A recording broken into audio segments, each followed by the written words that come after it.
அஸ்ஸலாமு அலைக்கும். வலைக்கும் சலாம். என்னங்க சலாம் கவலையான சலாமா இருக்கே? இப்போ யங்ஸ்டர்ஸ்லாம் பார்த்தா ரொம்ப பயமாக இருக்குது. ஏன்னு கேட்டிங்கன்னா, பிஸ்னஸ் பண்ணுறதா என்ன பண்ணுறதுன்னு தெரியாமல் மனக்குழப்பத்தில் இருக்கார்.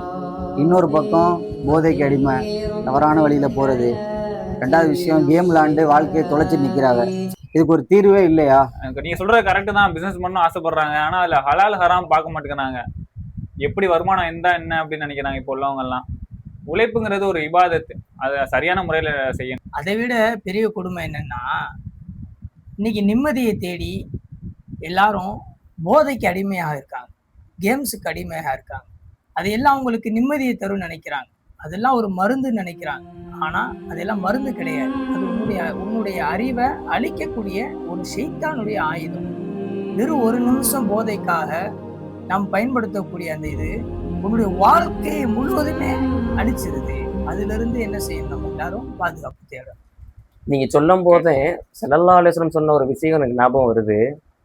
நாளை மறுமையில ஒரு கேள்விக்கு பதில் சொல்லாம நம்முடைய குதிங்கால் நகராதுன்னு அல்லாஹு தஆலா சொல்றான். முக்கியமான அதுல ஒரு கேள்வி, உன்னுடைய இளமை பருவத்தை எப்படி கழிச்சீங்கன்னு அல்லாஹ் கேட்பான். இதுக்கு நம்முடைய பதில் என்னவா இருக்கும்? நீங்களே சொல்லுங்க.